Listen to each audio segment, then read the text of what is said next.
Track and field fans, day 4 is at the book. Is it 4 of 10 or 4 of 9, John? We're getting close to halfway. I'm unfortunately getting ready to head back to the States, but it was another fun day at the National Athletics Center here in Budapest, and we're going to break it down for you. I'm Robert Johnson. This is Jonathan Galt, and we had 2 distance finals tonight. We had the much anticipated battle between the world record holder Lamette Girma and the guy that always wins the steeplechase, Sofiane El Bakkali of Morocco. And in the end, it kind of ended up being a blowout now that it's over, but Girma had the lead with 200 meters to go. We'll talk about that. And also, where does El Bakkali start to rank up on the all-time list? Plus, we know where Faith Kipyegon ranks on the all-time list. She's number 1. She wins her 5th global title in the 1500 with a 56.6 final 400. We think that's the fastest 400 ever run in a women's 1500. If you know, put it in the comments. Plus, for the second night in a row, Jonathan and I are going to act like discus experts because it was amazing yet again. This time, an American gets the gold, which wouldn't have been a shock if we told you that coming in. But if we had told you that Valauga Tasalga, I apologize for the mispronunciation there. I know I got that wrong, was your winner. You wouldn't have believed us. She PR'd just to get into the final 3 throws, and then she PR'd by 13 feet on her 5th round to win the gold. Truly incredible. Thanks for joining us on a Tuesday night in the United States. It's already Wednesday morning here in the States. And oh my God, tomorrow night's show is going to be amazing. We're going to have the 1500 final and the men's 400 hurdles finals back to back. Will it be Nirvana for the Netherlands, or will it be like the other night? Nirvana for the Netherlands, Nirvana for Norway. You're getting yes. Yeah. It's all right. Robert's had he's had a beer before the show. It's all right. I think he's earned it. We're also less than 9 hours away from a thing Mo may be running, the 800 meter semifinal, the prelims. Which is Wednesday morning in Budapest. So we're going to be getting up, covering that while you guys are all sleeping, hopefully. So you want to talk about that, Robert? I think we should start with the track action, but it jogged your mind, apparently. No, I'm just saying, I forgot there's a morning session, folks. So at 45 minutes, can someone please just turn off the power here so that this show stops? Because Weldon's on a plane. He will not be joining us. That means I also have to edit the podcast tonight and then get up in like 5 hours. And then tomorrow night, stay up late and then leave the next morning, no sleep. Anyways, I do it all for you Supporters Club members. And if this is your last chance to join the Supporters Club, possibly for free, sign up today. Let'sRun.com/subscribe. If Jared Negus wins the gold medal or Cole Hawker wins a medal, whatever you sign up for, whether it's a month or a year, the first year will be free. This is why I will be rooting for Ingebrigtsen, but we'll talk about that later. Let's go in the order that it happened, I guess, John, distance-wise. Yeah, women's 1500 final. I mean, I was sitting next to David Monty of Race Results Weekly. He's like, so you excited for this one? I'm like, well, I already know what's going to happen. Faith Kipyegon's going to destroy everyone. So John, if you took Kipyegon out of the race, I'd be like, all right, this is a pretty interesting race for gold. She's just so much better than everyone else. It is kind of boring. But then I was watching a race and I'm like, actually, this is kind of awesome. She's just so good. 56.6.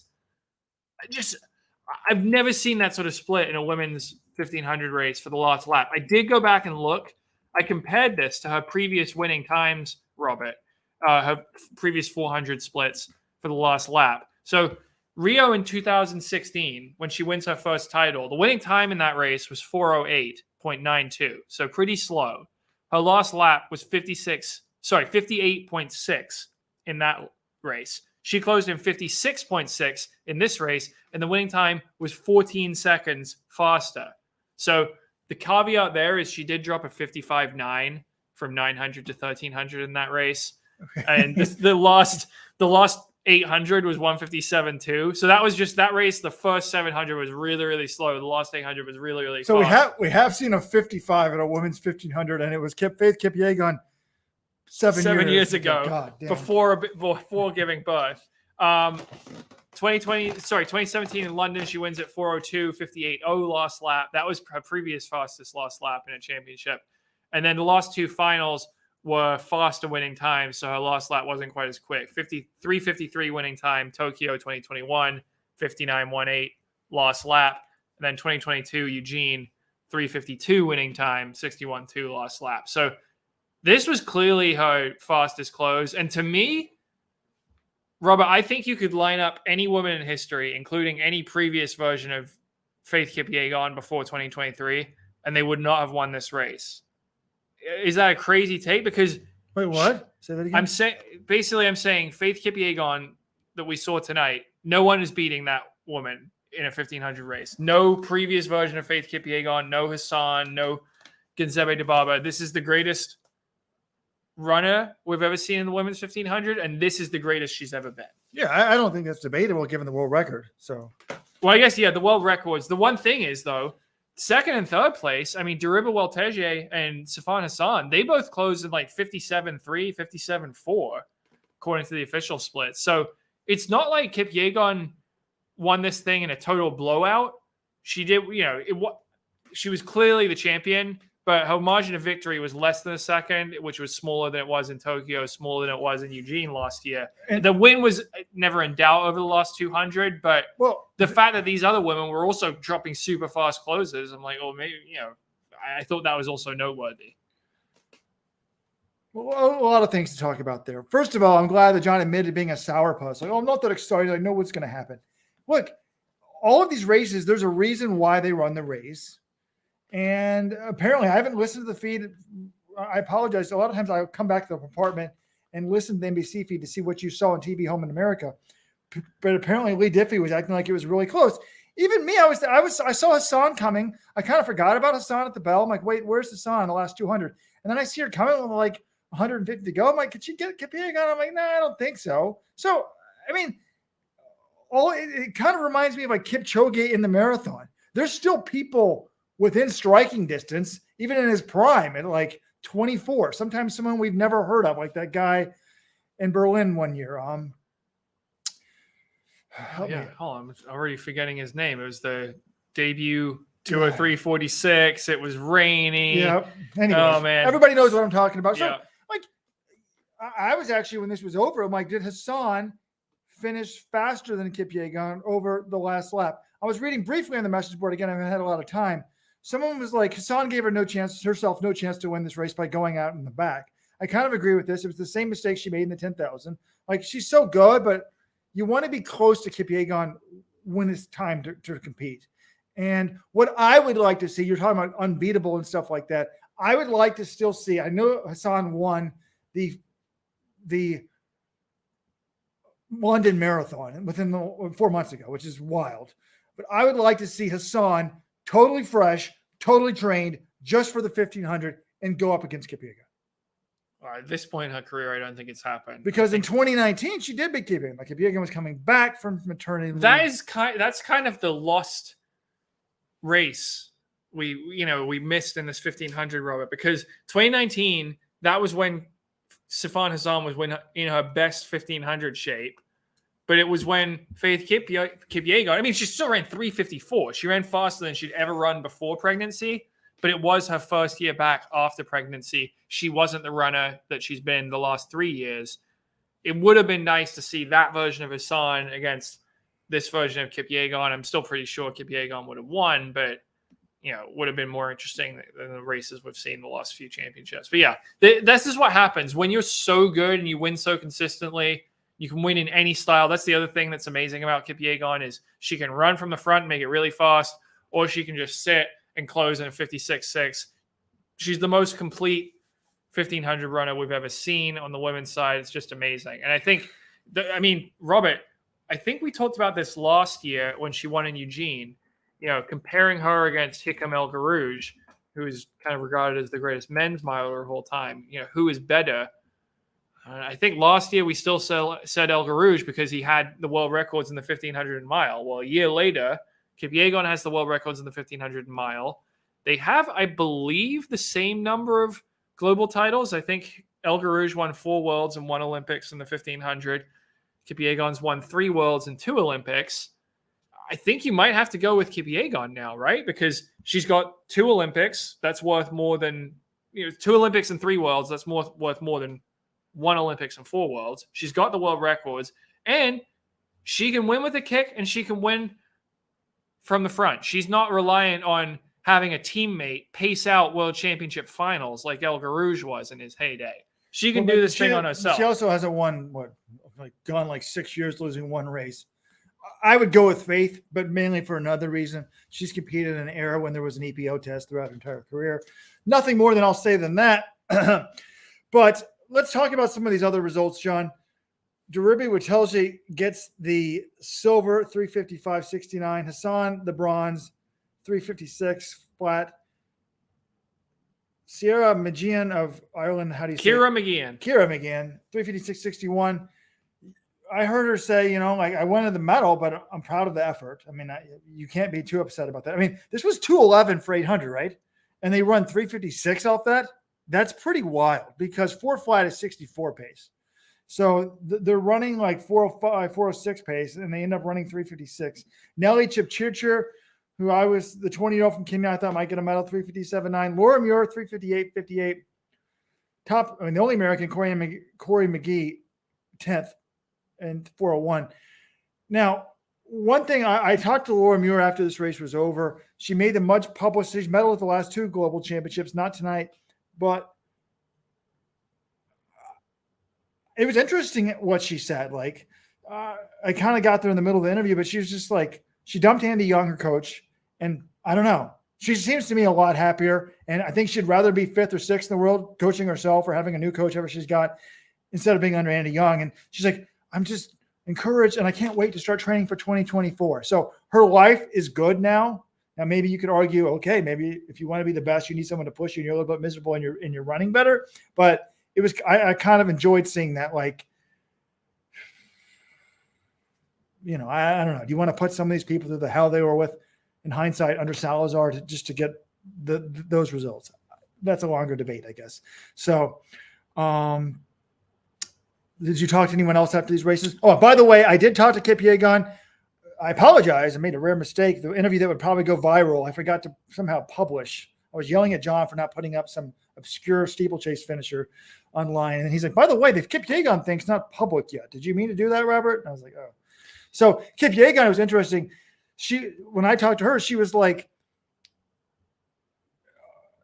she said something about the race plan, but she didn't really explain it. So I said, well, what was the race plan? And she basically just acted like, oh, it was just to win. I'm like, was it to control it from the front? And when I talked, I ran into Valentine Trow, her agent, and she's like, she's just got a really good natural sense of how to handle a race. But I mean, with her, Robert, look, here's the thing. When you're Faith Kipyegon, Yes. you can just say my strategy is to win, and you will win because you're better than everyone else. She doesn't need a strategy. She could run that race any way she wanted. She still would have won the race. And I think, if we're going to talk about Hassan and pick some nits here, I feel like she's kind of been guilty of being in races before where she is so much better than everyone else. She doesn't really have to worry about tactics that much. And we saw it in the 10,000. She did the same thing in the 1,500. And I don't think she would have won the 1,500 if she was right on Kipyegon. I think she might have been able to get the silver if she was right with Deriba Witelji, but she spotted her distance at the bell just as she spotted Sagai distance in the 10K. And again, when you're closing in 57.3 for your last lap, that if that's the person in front of you, if that's what they're closing in, you're going to have to close in like 56.8 if you're down by half a second at the bell. It just doesn't make sense. I think she ran this, though, thinking she's not beating Kipyegon. And she thought, I can do this and get silver. And normally this type of result would have gotten her silver. Credit to Witelji, only 21, running that good of a race.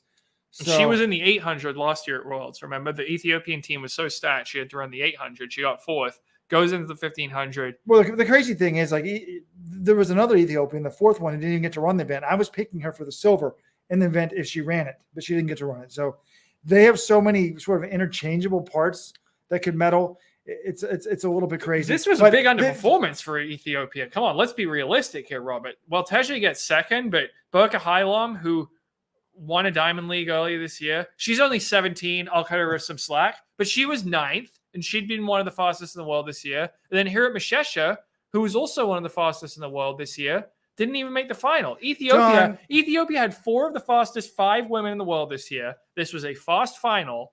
They got one person in the top 8. I'm sorry, that's bad. It's not bad. Yes, it is. It's not bad. First of all, nobody cares. They only care about the medals, and there was only one medal available when Hassan decided to end the race, and Ethiopia got it. So it doesn't matter which of the 3 Ethiopians got it. I'm sorry, the 17-year-old who we may be talking about as the greatest ever in 10 years didn't do so well. We saw the same thing in the men's steeple. The young Kenyan didn't do well. So I don't want to bash the 17-year-old. Hylam, again, it's our first championship. I can understand. The Americans did terrible. Sinclair Johnson was like 6th last year, and she didn't even make the final. And Corey McGee was 10th. And Nikki Hiltz, the U.S. champion, who every fast woman in runner's world was talking about as being the greatest day in the history of days, didn't even make the final either. Okay, you had to throw in the Hiltz reference there for some reason. But look, they had 4 of the fastest 5 in the world. They got one person in the top 8. That's an underperformance. I'm sorry. I'm thinking, remember what Gudaf Sagai said after the 10K? She wanted to do the triple in Budapest. Hindsight being 2020, obviously, you put her in there. But I do wonder if this makes them more willing to triple her in Paris next year if she's in shape. They should. I honestly think if you tripled the 3 of these women, Kipyegon, Hassan, and Sagai, they might go 1, 2, 3 in all 3 events. Okay. The one other thing. Wait, one other thing though. On a serious note, this is going to bring up a brilliant point. Ethiopia. Oh, I should get my friend Teferi Debebe. Used to be an Ethiopian journalist. Lived in my parents' basement for 9 months, and now lives in the States to get me to apply for this job. If you need a middle distance coach, I'm your man. Rich Kanawha, the former world championship bronze medalist, 97, U.S. Olympian in 2000, now the head of the Atlantic Track Club, the man that should be running USA Track and Field, but for some reason isn't. He used to be an agent, worked for Mark Wetmore at the time. And he's like, I just don't think that the Ethiopians are very good at coaching the middle distances. They're not really used to having a lot of good middle distance runners. Because Hassan, look at that. She's great. She was born in Ethiopia. Now she's a world beater, and she runs for another country. And I really think that's true. They probably are not as great coaching the 1500 as they are these other events. And it's an interesting point because there's clearly talent, and we're starting to see countries sort of defy what they've always been good at and start to change to different events. Like Ethiopia didn't used to be good at the steeplechase. Now they're pretty good at the steeplechase, and et cetera, et cetera. So I think it may be more of a coaching issue in Ethiopia than it is anything else. Because what's the other thing that goes in this phrase? Jared Negus, the fastest. I know he was born in America, but his parents are Ethiopian. So the fastest person in the history of the world with Ethiopian genetics was born and raised and coached in America. So that's why I think it's a coaching issue, not something else. Well, I'm just going to say about using Hassan as an example is quite a choice, Robert, because I would argue she could be the greatest talent in the history of distance running. And just saying, we should have more Safan Hassan. Yeah, the greatest talent in distance running just happens to live in another country, a Western country with more modern coaching. I think coaching matters. I don't think there are Safan Hassans growing on trees in Ethiopia, Robert, which seems to be what you are suggesting. Anyway, the one other thing I wanted to say about this race, can we just give some respect to Kira McGeehan? This woman last year skipped the world championship. She didn't think she had a great shot at medaling. She did think she had a shot at medaling at the Commonwealth Games and the Euros, so she did those 2 meets instead. That's not what I'm giving respect for. I'm just trying to use that to illustrate how far this woman has come. Because a year ago, if you had said she was going to have a shot at medaling at Worlds, I'd be like, absolutely not. I think everyone would agree, yeah, you probably didn't have a shot at medaling at the World Championships. This year, at 31, she comes in genuine medal contender because she made that big breakthrough at the end of 2022. She ran an amazing race, Robert. I like to talk about positioning a lot. I thought it was very smart. She ran the minimum distance. She was on the rail the whole time. She moved up when she had to.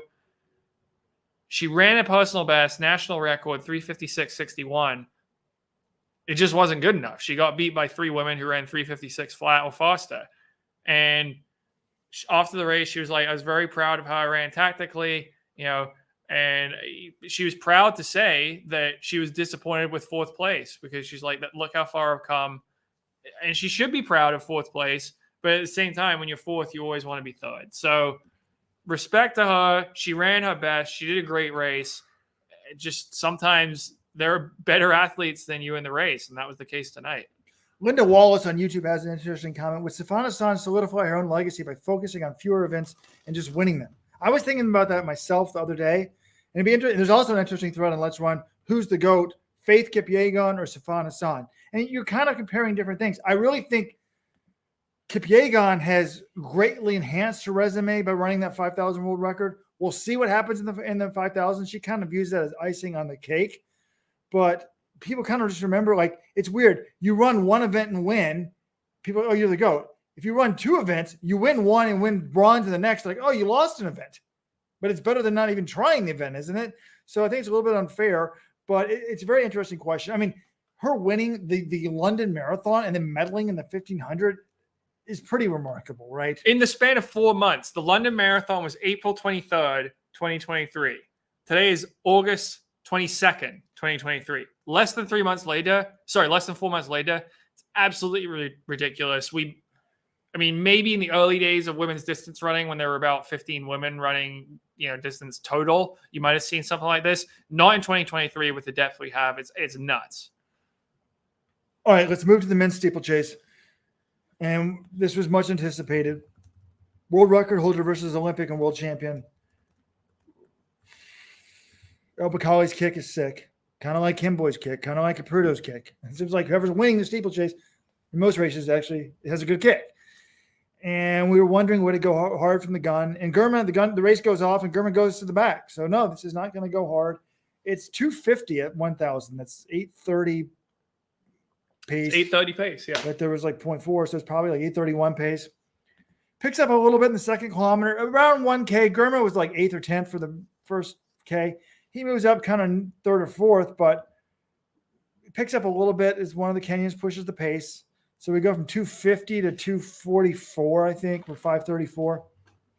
And then Gurman goes to the lead, and he pushes it down. He runs a 58-second. Oh, immediately when he goes to the lead, we're down to 5. And it's Gurman, El Bakkali, and the 3 Kenyans. Everybody else, just you're not medaling. You can run for top non-African honors. 58-second penultimate lap, and we're down to 2. The 2 that we expected. And Gurman actually had, if you watch the replay, like a 3 to 4 meter lead. El Bakkali's there, though, chasing after. And on the backstretch, sometimes I see El Bakkali, like, in some of these diamond leagues, he's like really struggling, and you look like he's going to get dropped. It never looked like that to me today. And on the backstretch, he started moving up before I sometimes see him move up. And he was right on Gurman, 200 meters to go. Takes the lead right before the water jump. But it's hard to believe that he only took the lead right before the water jump, because coming off the final turn, I was like, if you watch the replay, could he still win even if he fell on the final barrier? Probably not, because it was like a 2-second margin of victory, but it was over. Like, he was just going so much faster. Then he slows down. 8:03. Check out this last 1,000. 2:28.9 in a steeplechase for him. That's pretty wild. Disgusting. So he's now 8-1 lifetime against Gurman. He tells John afterwards, I don't really care about times. I'm a championship runner. And says he's now the 4th human to get 3 global championships in the steeple. Kimboy leads 6, but I just wrote it in our recap. Like, this guy should, to me, his form looks great. 8:03 in that type of heat and that slow of a start. Why wouldn't you want the world record? Go get it. It'll add your legacy if you can get it. And then, try to get a second Olympic title, try to top that 6 from Kimboy and see what you can do. Gurman, I talked to him afterwards through an interpreter. It's very hard with the Ethiopians. And, he's like, I'm the world record holder of the silver medal. He's still got a medal. He's not like despondent about it. But he was kind of, I said, well, you regret, he made it like, yeah, me and my teammates. So, I think that meant Wale talked about pushing the pace, but they didn't do it. So I said, well, do you regret? He's like, I was a little bit indecisive about it. Now, he did push the pace, try to push it for the last 1,000. Everyone now is like, oh, it's easy to say we should have pushed it the whole way, but what are you going to run, 7:55 in the heat by yourself? It was 79 degrees, 60% humidity. Yes, that's basically what he needs to do to win the world title. I don't think that he would have. I don't think he would have. He probably wouldn't have. Look, your options aren't great, because when you're going up against guys who run 7:56 and has a fierce kick, it's either you have to run insanely fast, and if you do that, you could just blow up and you cost yourself silver, or you wait and you push it from a little further out. Now, it was a little different last year's World Championship final. Really didn't get going until the bell. That one, El Bakkali still put distance on him. He still won that thing by almost a second. But this is, we also got to give Germer credit. This is the talk about not having good mid-distance coaching. He's the Ethiopian national record holder of the 1500. I know running a fast 1500 is not the same thing as having a good kick. Just ask Stewie McSwain about that. But yeah, in hindsight, he should have pushed it. He said, yeah, it was a tactical error in hindsight. But he's still young. He's 22 officially. His dream is to win gold. It's not over. It looks like a blowout now, but we'll see what happens next time. I do wonder, Robert, this silver medal, it was his 4th straight silver medal in a global championship. He lost out by 0.01 in his global championship debut in 2019 to Concessus Kiprudo. And he's gotten silver behind El Bakkali the last 3 years. He's starting to seem like the Celestia Sahini or the Paul Turgott of the steeplechase. Both of those men had 4 silver medals behind an all-time great, Bakkali in Sahine's case, and Haile Gebrselassie in Turgott's case. They were both fantastic runners. They just happened to be in the same era as an even better runner who had a better kick than them. And this is who I think of when I think of Lemaitre Germer. I just think he's so young. We don't. El Bakkali could be old soon. This guy could go on a run for 6-7 years, and we'll be like saying El who. So, yeah. Anyways, I mean, he's been on the scene since 2019. I'm just saying, like, so John thinks it's impossible for a 17-year-old to come on the scene, even though we just saw a 17-year-old in the women's 1500. So, you're also assuming she's 17. Well, I'm saying sometimes these 17-year-olds are done by 24 of it. I'm just saying. Like Mary Kane, and she didn't fake her age at all. Mary Kane was never winning a silver medal at the World Championship she was 17. She was not even close to a silver medal in a World Championship at 17. She was in the final, and she was done by 19, and she actually had a real birthday. So we shouldn't be judging their age. By the way, we had an interesting conversation with AAU. It looks like they are trying to crack down on age cheating.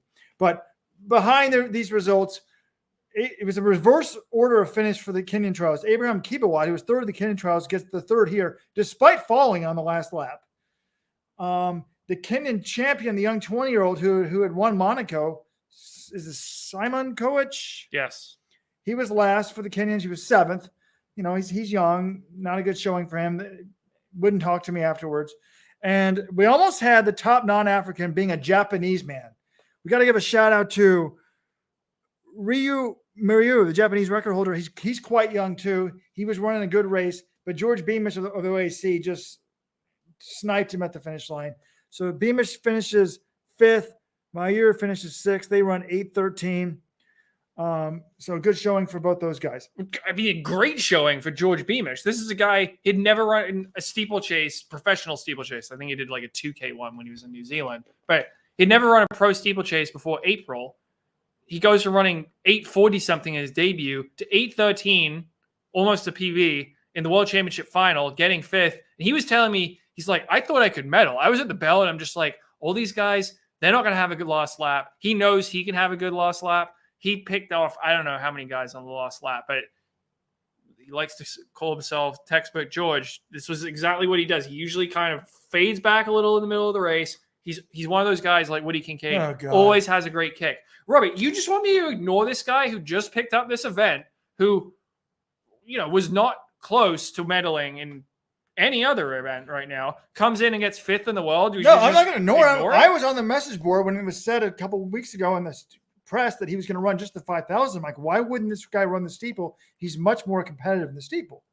But the reality is, in these events, there's generally 2 or 3 Kenyans, 1 Moroccan, and 1 Ethiopian that's any good, and then everybody else is battling for next house. Like, he's had a great year in the steeple. A medal's going to be a long shot for this guy, despite the great finish. It's like what I tell the guys back when I was coaching in Cornell. You get 5th as a freshman, and you think, oh my God, in 3 years, I'm going to win it.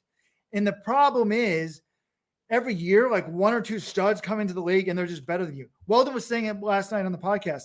Does Taulu, who's won a ton of medals, has been in the Diamond League circuit, does she have the talent to win a world title? I mean, obviously she does if like the 4 people that always beat her don't show up or get injured. But most of the time her top is not good enough. And the top in the men's steeple, if you're flat out in Europe, you pretty much need to be like 805 or better to have a shot at a medal. Yeah, so he's got a ways to go. He's going to need El Bakkali or Goma to either get hurt or get old, because those guys are still going to be around the next few years. And he admitted those two are on a different level, and probably always will be as long as they're in their primes. But I don't know. I mean, I was just impressed as hell that you can go from not really having done this event to getting 5th in the world and closing really well, and dreaming of a medal. I don't know. It was pretty awesome to see. We've got the on-shoe guy, Jordan Donnelly, in the chat. Jordan, I didn't wave to you. I apologize today. Hopefully we can buy you a beer tomorrow if you come to our meetup. We've got a place and a time. Check the homepage. 4 o'clock, folks, because they've moved some events around. But, Jordan, I'm just bitter that the New York Times called the OAC the greatest track group team in the world, ignoring the U.S. track team, which doesn't make any sense. And probably a couple other training groups, I would think. Maybe some sprinting groups I'm not even aware of. Hell, there might be even a discus group that actually wins a medal. They'll probably get their first medal tomorrow, and we'll be buying people free supporters clubs for a year. Anyways, wait, hold on. This is actually a good question we've got from Sakaya. No, what has happened to Kenya in the steeplechase? It is actually incredible, because this used to be Kenya's event. It was either Kenya or a Kenyan-born Qatari athlete, so Saif Saeed Shaheen, would win this event every year at the World Championships of the Olympics. They owned it like no other country owned no other event. And now, since Kipruto has faded away, it's been El Bakkali's event. Morocco's owned it, and Kenya isn't even this. They're getting on the podium. They got on the podium with Keegan in Tokyo, Kipruto, but it's been bronze the last 3 championships. Morocco and Ethiopia won 2 in all of them. It's just kind of crazy. If I told you a few years ago, Robert, oh yeah, the next 3 world championships, the best Kenya's going to do is a bronze. I mean, that goes against all of track and field history. Yeah, but we've got like Japanese guy now in the 400 and the 100. Track and field's getting interesting. We've got the best 400 hurdlers, a guy from Norway.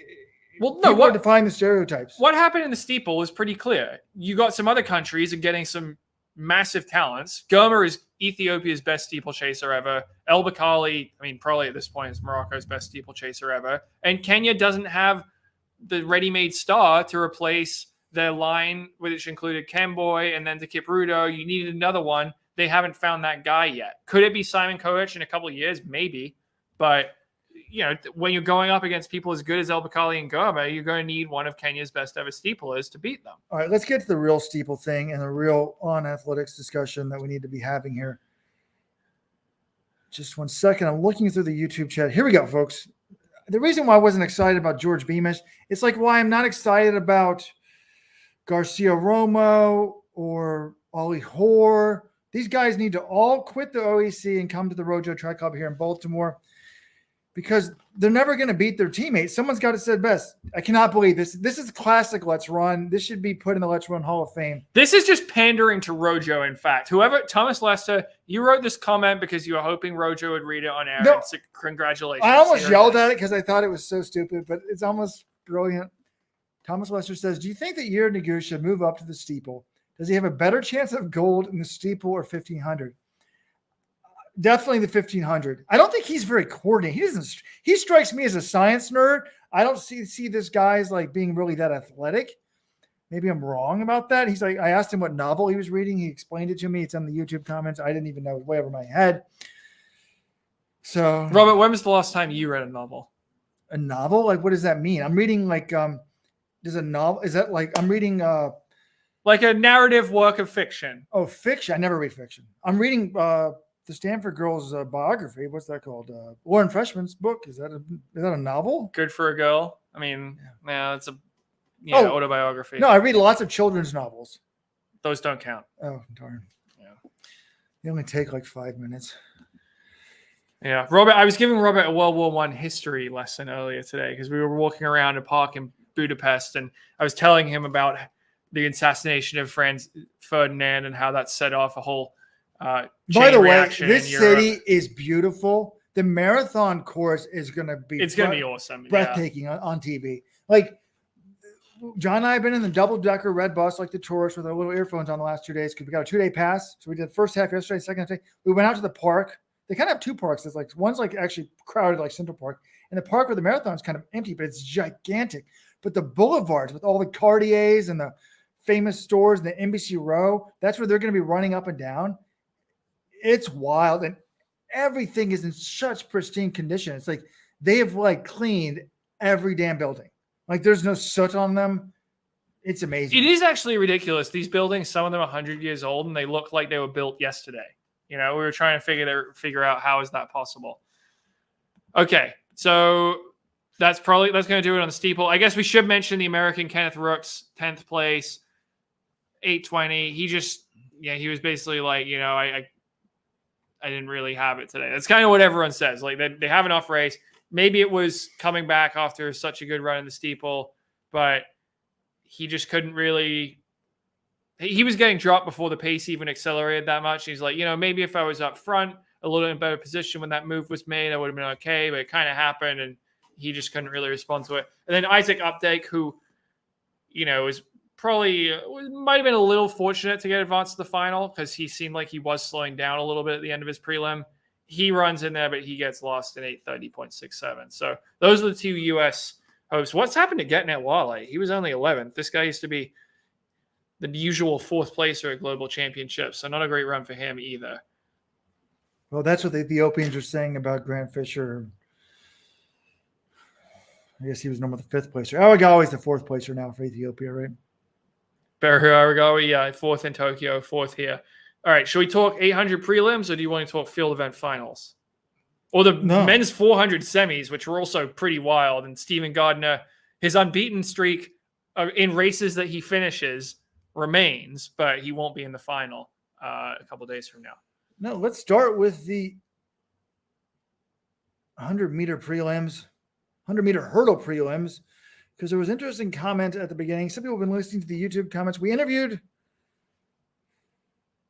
Toby Amazon, the world record holder.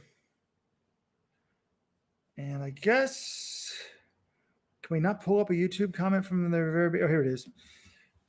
She wasn't really thrilled to be talking about the whereabouts and really wouldn't go about the whereabouts. It was very testy. We were like, well, she wouldn't give us like any explanation about what happened. By the way, we had a meeting with Athletics Integrity Unit today. They're going to be releasing the case, like why she got off and the details tomorrow. So that will be Wednesday.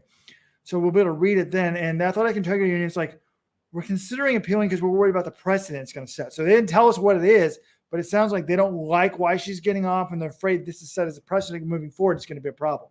So we don't have any idea of the details because Amazon wouldn't talk about it. But I'm like, people are like, well, was it hard to get ready? She's like, no, I was just getting ready. We're like, but are you upset?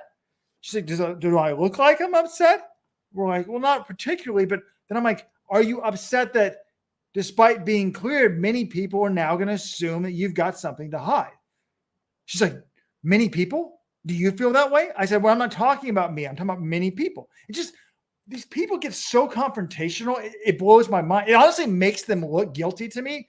Like, if you've got nothing to hide, why are you getting confrontational about me asking you basic questions? Or when John goes up to Sherika Jackson last year, after she becomes the second fastest woman in history in the 200 and says, hey, a lot of people have questions about the world record. Do you believe in the validity of the world record?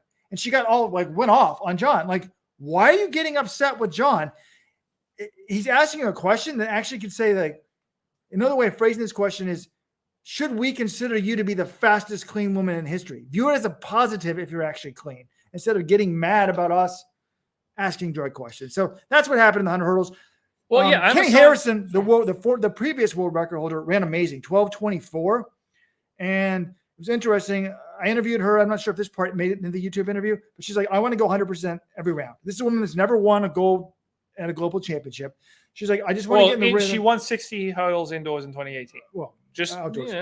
Yeah. She's like, I just want to get in the rhythm, 100% every time, go for it. And the final will be no different. So I thought it was interesting. She looked great. See what she can do in the final. Yeah, I mean, I was thinking this was probably going to be Jasmine Camacho Quinn or Toby Amazon. I know Harrison's been running pretty well, but she got beat at USA's by Nia Ali.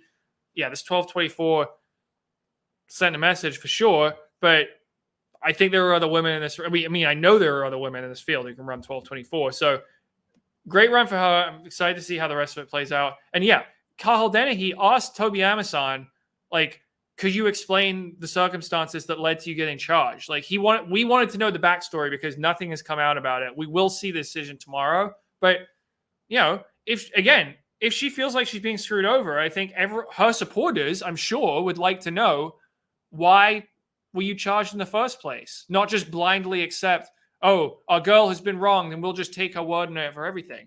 If she's been wronged, it would be great to hear her side of the story. And maybe we'll get that once the decision is out.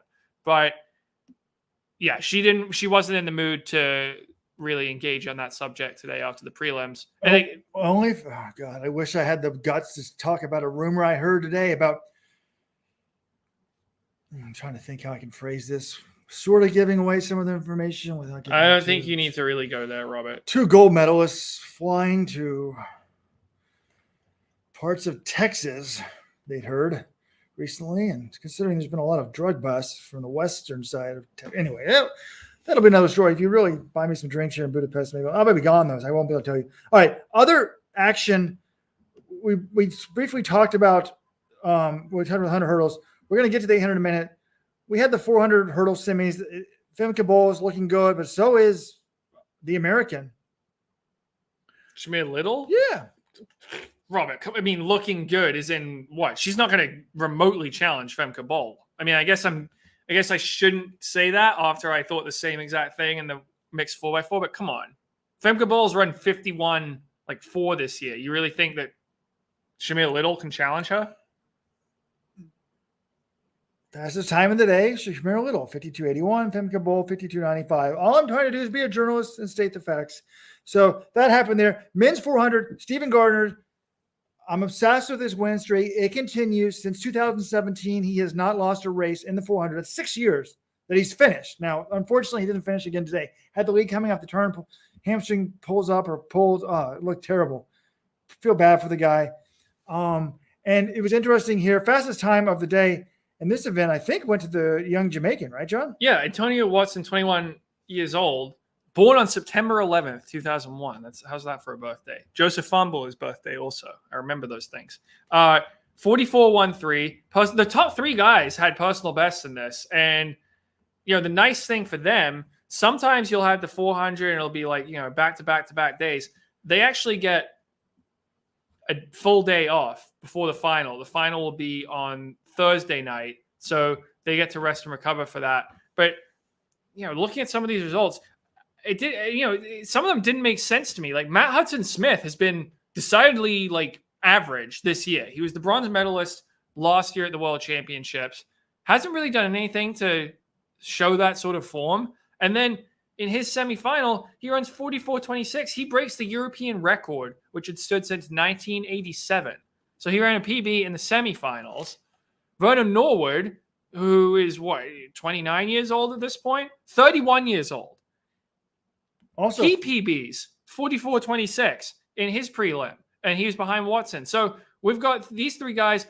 Wade Van Niekerk, who I thought looked brilliant all year, hadn't lost a race coming into Worlds, was the clear favorite after Gardner goes down. No, he actually gets 3rd in his heat. He needs a time qualifier just to make the final, 44.65. And then Karani James, it seems like has been around forever. He was the world champion all the way back in 2011. He's into the final again. He almost always medals. So my thing is is it going to be the guys who have consistently gotten it done in these finals? So I'm thinking Karani James, maybe Wade Van Niekerk, though he hasn't really medaled since his injury. Or is it going to be the young upstart Antonio Watson? Could Matt Hudson-Smith win it? I mean, Quincy Hall looked good winning his heat, 44.43. He was only 3rd at USA's.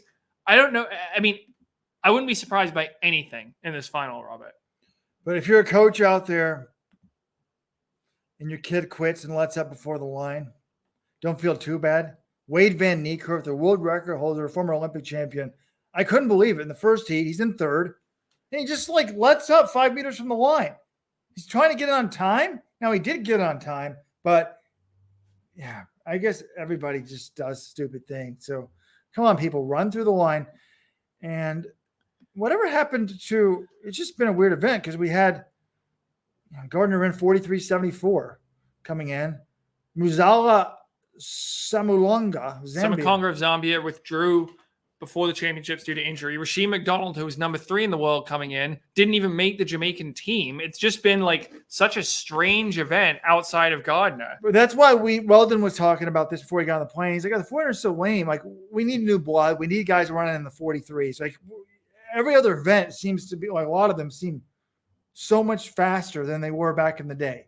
Certainly not the men's 400 and certainly not the men's 800. So let's move to the men's 800, where we had the first round. The 800 is tough. It's always top 3 and then time qualifiers. I really wish they would just do placement in all these events, including the sprints. Top 3 in the sprints, maybe top 4 in these heats. I don't know, figure it out so that you can have enough. You run 9 people on a track if you have to. But in terms of developments, there certainly were some. Emmanuel Carrere, the Olympic and world champion. He's not had a good season. Was hoping to put it together. He battled hard, but he finished, 4th in his heat? He's out. Peter Bowl, who was 4th last year, got into the meet after 4th of the Olympics. 4th of the Olympics, got into the meet after this EPO test was thrown out. He's out. Another guy that pissed me off, wouldn't talk to me. His coach is always on the message boards. Yo, why won't your athlete talk to us? I would have been very sympathetic to him. How did the drug suspension impact you? Well, I get it. You're disappointed. Maybe you don't want to say something that. I mean, I'm guessing he doesn't want to talk about something that's been taking over his life for the entire year, and he's talked about plenty already. I'm just giving you the rationale. I would have liked to hear from every him other too. sport. You talk to the press after your big meet. You do. Period. So track and field needs to enter a professional era where the media people. USATF is probably the worst. Australia probably second. England third. No, I'd say England actually second. Australia they've been good at this championships. Oh no, so many people they love to, like, if the athlete says they don't want to talk, they don't even try to get them to talk. They act like their job is not get them not to talk to us. So if you blow me off, I get angry. Anyways, so they're all out, as is Clayton. 2 of the 3 Americans, Yeah, Clayton Murphy and Isaiah Harris. Last year we didn't get any out of the first round. At least Bryce Hoppel made it. 1 for 3, 1 for 6. Well, actually 1 for 7 if you're counting the last 2 years. I don't think Hoppel really has the talent level. I know he's 4th to, I've never seen the big change of gears to get a 3rd. Maybe you could sneak a medal, but to me, and I didn't expect Isaiah Harris to do much here. I still believe in Clayton Murphy's talent. 2021, what he did at the U.S. trials, I'm like, if he can show that form at a global championship, he'll get medal again. And today, I'm watching the thing in the mix zone. Murphy looked amazing. From 600 on the backstretch in the second lap, 5 to 600. I'm like, wow, he looks good. He's got the lead up through 700. I'm like, this is vintage Clayton Murphy. Could this guy win the whole damn thing? And did I feel like a fool or what? Because I felt the same way, Robert. 100 meter. Yeah, I could tell. John was watching there's one TV that's delayed by 30 seconds because John was interviewing, I think, one of the Brits. And then I'm like, oh, John's seeing it after me. He doesn't know that Clayton's going to fall apart here in the last 100. And Clayton, to his credit, unlike these other athletes, came through the mix zone, only probably talked for about 30 seconds. He was devastated. He said, I've never had a better 3 weeks than I've had the last 3 weeks. And I just got beat.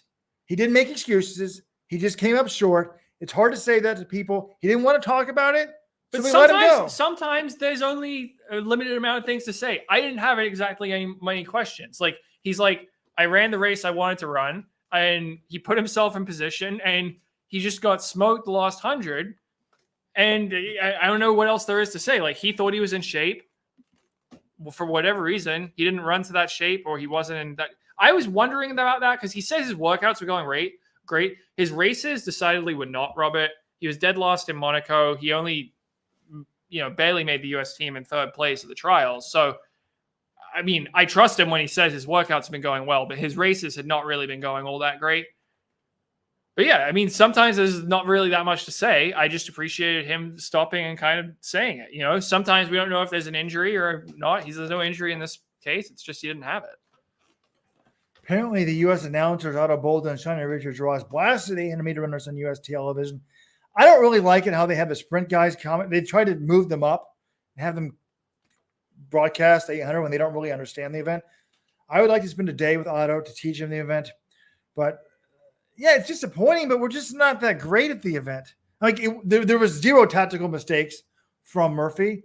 Harris was kind of all over the place in his race, though. But it was, they went out in 55. I mean, there was a lot of the 800 is a very chaotic event. I was thinking about this. Like, why don't we run it'd be a lot easier to commentate on why don't we run the 800 and 1500 lanes like they do in the sprints? These sprinters don't understand. It's just very simple. Go all out in the time trial every time you race in your lane. You don't need to worry about anybody else. Like the 800 is a lot different. So is the 1500. Imagine if we had a world that just said every race, including the 10,000 meters, will be running lanes. I mean, the 10,000 would be just an absolute disaster. You'd have people sharing lanes. They'd be going all different paces. You wouldn't know who was in front. It'd be the biggest mess we've ever seen. End of an era for Murphy? I mean, it could be. But hey, the good news for him now. Good news for him is the Olympics are next year. Right. He looked a lot in better. Olympic years, and I was very worried about him coming into the year because he didn't show much of anything last year. Remember, he didn't make the team. Right. And well, he got fourth. I know, but anyways, it's like Donovan Brazier. It's tough. So I would say more the end of the era for career. We'll see what happens with career. That's all I'm going to say. Well, I don't know about end of era with career.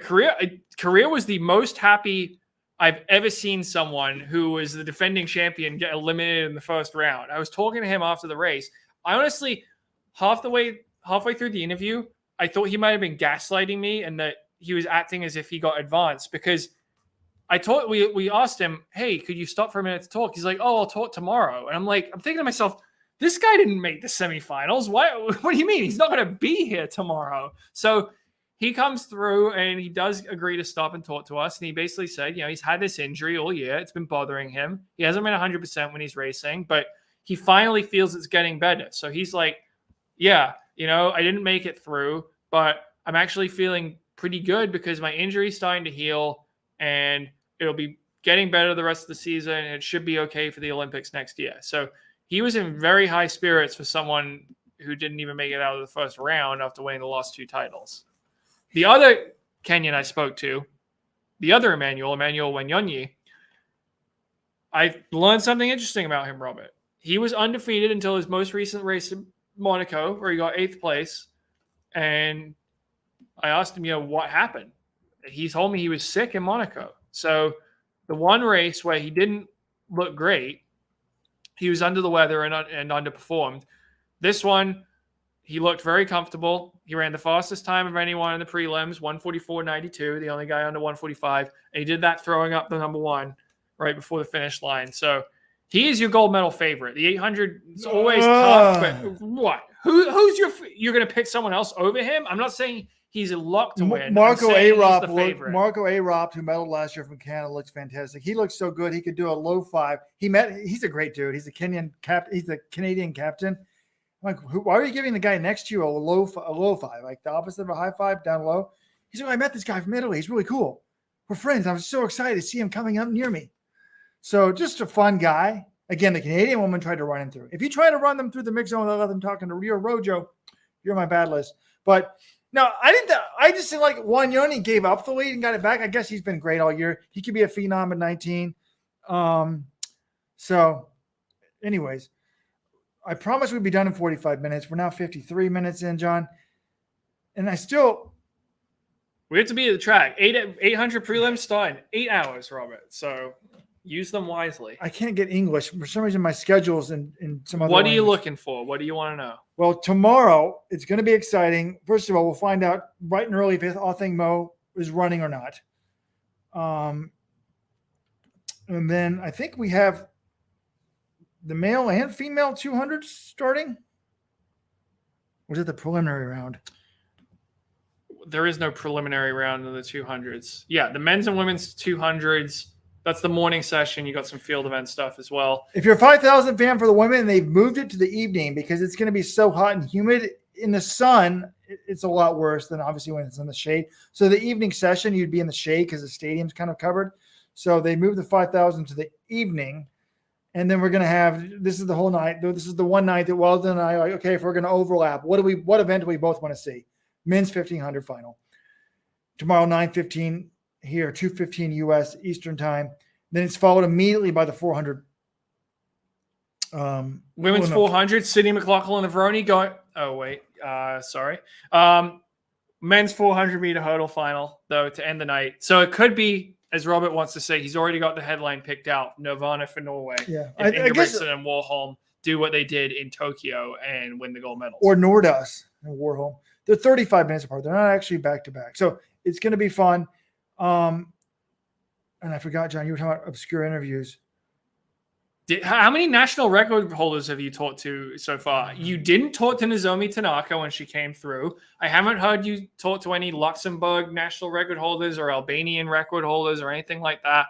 But I'm actually disappointed, Robert. Do you only do this at the Olympics, or are you off your game? No, I did talk to the Jamaican 400 hurdle national record holder yesterday. Did I tell this story? He used to be a 100 and 200 meter sprinter. He was getting hurt all the time. Coach moved him out to the 800 to get him to train so he wouldn't get hurt. And then he decided to move him to the 400 hurdles. And I said, hey, did you run the 800? And he said, yeah, 2:13. So if you can break 2:13 for the 800, you have a shot at the Jamaican national record in the 400 hurdles. I did not have a nothing Mo update. Well, I mean, John, do you? No, I talked to USATF on the first day I got here. They told me she's in Budapest. As far as I know, that hasn't changed, but we will see tomorrow morning. I assume I'm looking. I can look through the start list. They're published. I assume she's in a heat. She's not in the first two. She's not in the third heat. She's not in the fourth heat. She's not in the fifth heat. She's not in the sixth heat. She must be in the seventh heat. Yes, she's in the seventh heat. That seems suspicious to me. I feel like that always happens. Like these people, there's question marks about. They're always in like the last one. Like Amasan was in like the fifth heat of 7 or something tonight. But yeah, something. They just NBC probably go on the phone. They're like, build the maximum amount of drama into this Peacock morning session. We want her in the last heat. We want build the drama to see if she's in there or not. I don't know. That's all conspiracy theory. I'm with you on that one, Robert. People want our predictions. Speaking of predictions, I am winning the betterrunningshoes.com prediction. Oh, look at this, Robert. In the Heps group, 1, 2, 3. Rojo, John Galt, Weejo. Let'sRun.com kicking ass in the Ivy League picks It department. was an Ivy League group. We're at the top of it. Now, I said I was winning. I'm not winning overall. I think I was 9th place out of 1,300 coming. Now, that was before tonight. I got some things wrong tonight. My pre-race picks for the women's 1,500 were Faith Kipyegon, Stefana San, and Hirit Mishesha. Wait, has this counted? That we haven't counted the steeple yet. You picked Goma, you fool. I picked El Bakkali, so I'm going to pick up some points in that one. Look, when there's a guy with a kick and there's a guy without a kick, you pick the guy with the kick, all right? That's the lesson tonight. Okay, so you didn't pick Ingebrigtsen in the 1,500? Yes, I did. So you picked the guy without the kick. Have you been watching him this year? He's got the best kick on the circuit. Best last 100. There's a difference in the acceleration, but only an idiot would watch his races this year and say Jakob can't kick. By the way, I was running down to the mix zone to interview like somebody from the 400 Open prelim, and then I saw Jake Whiteman like walking the concourse. So I just stood there as he talked to someone and said, "Excuse me, Jake, can I talk to you and I interview you? Can you give me a breakdown of the men's 1,500 meter final?" He did a great job. It's up on YouTube. I'll try to link to it in the show notes. If not, go to the Let's Run YouTube channel and check it out. But he basically said Ingebrigtsen is going to be tough to beat. Like he seems better than he was last year. He's closing the races harder. But you must have read the Let's Run preview. He was hoping that a Brit could do it. And actually, I didn't quite write my betting guide. But one of my betting guides was going to say bet $100 on Kipyegon to win. I think you'd win $5 or $10. And then put that on Josh Kerr, my 50-1 long shot. But my picks before this thing were Jakob Ingebrigtsen, Jared Naguse, and Mo Katir. What I'd like. Wait, that was the same picks I had. That isn't even fun. I know, but I want to put it on the record right now. I think I said it the other day, but I'm going to repeat it. I had the same picks 1, 2, 3. Katir obviously didn't make the final. I'm putting Hawker into that third slot. I predicted at the start of the year. I'm running back the prediction. My head doesn't believe it, but my heart does believe it. So Americans will go 2-3 behind Jakob Ingebrigtsen. That's your podium. Ingebrigtsen, Naguse, Hawker for bronze. Oh, Rose Runner says Naguse should center it and try to lead wire to wire. When Jacob tries to take the lead, surge and don't let him. That might if Nuguse did that, it might prevent Jakob from winning it, and then it would definitely prevent himself from winning it, and then a third person will win it. That would be mutually assured destruction. Oh, in the men's 1500. I got to keep going. I don't give a shit if I don't sleep. I just hope I don't die in this flight home. Daniel Black, I feel like Jakob is racing differently this year just to prove he can win anyway because he listens to the pod. Jakob, if you're listening tonight, you need to be sleeping. Make sure you sleep in tomorrow. He needs to prove he can win anyway because he couldn't win the way he tried to win the World Championships last year. He has to get better at closing that last 200. I don't know. Or else he'll get beat by like a big kicker who can run 329. I mean, it's pretty hard, but... Wait, can we play the Josh Kirkwood? Oh, that's right. Yes. The long-awaited... It took until the day before the men's 1,500-meter final at Worlds, but we have a clip from fake Josh Kerr who called in to our voicemail line. We love that he's back, and it seems like he was sounding pretty confident, Robert. You have no new voicemails. What? I don't understand this thing. How do you do your voice? You got it somehow. Oh, my God. I can play it through my computer if you want. But does it come to an email? Yeah, we get emails on this thing. Robert, you never check your emails. You never check the voicemail.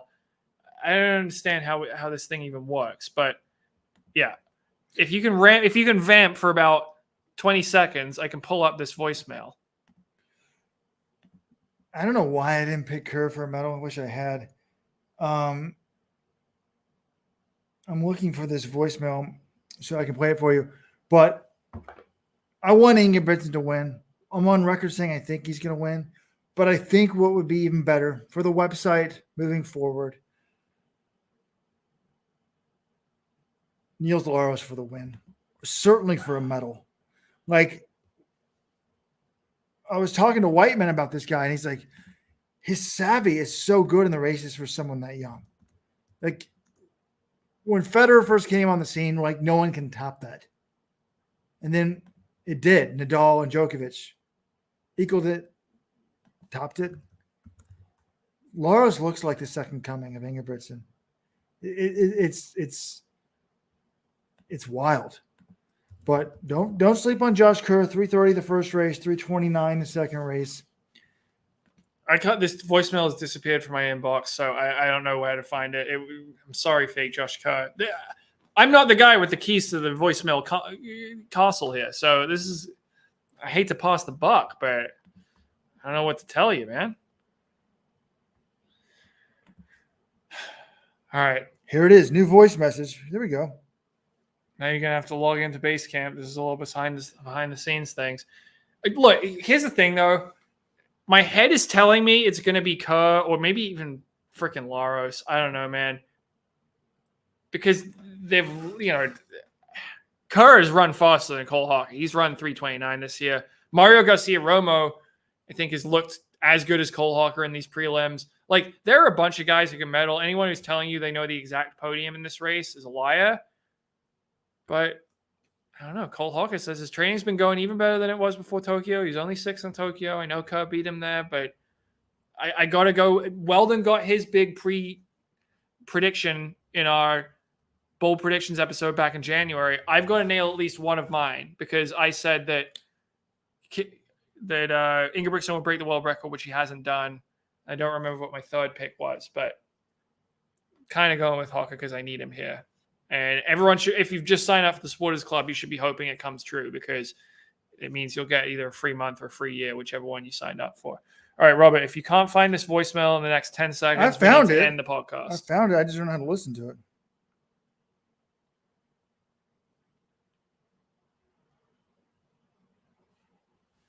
Where do you find it on there, John? You use Basecamp. Is it down there? Okay, I don't know. We've got to end the show. We can't find it. Well, Supporters Club members, if I can find it, I'll add it to the show in your podcast feed when you listen to this in the morning. Oh, dang. Kip's saying can medal too. I know. All these people in the comments, I'm sorry. We didn't give him quite as much love yesterday. I just feel like I know he was second in Silesia, but he was so far behind Jakob in that one. There wasn't some of the other really top guys, but he did look good in his prelim, his semifinal as well. So he certainly could medal also. But it's going to be amazing. This one, I guess it's weird because in the women's race, I was very confident that Kipyegon was going to win, but wasn't as interested in the battle for the minor medals. This one, I'm also very confident Jakob could win, not as confident as I was in Kipyegon, but I'm also very interested to see the battle for the minor medals. Maybe that's because there's a couple of Americans in contention, but it should be sick. Should be a great one. We'll talk about it tomorrow night. Good night.